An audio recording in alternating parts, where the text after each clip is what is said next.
How to transfer crypto from Binance to a bank account.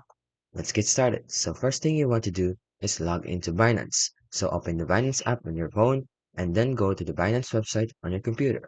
Enter your email address and password and then your verification code.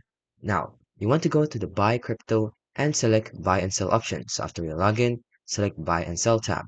As you can see, then select the USDT or any currency or cryptocurrency that you want to sell and the bank account as your payment method. So as you can see here, you may also select and need to verify your two-factor authentication or an email code if you have it set up. So once completed, the file will transfer to your bank account, usually within a few business days. So it's that simple.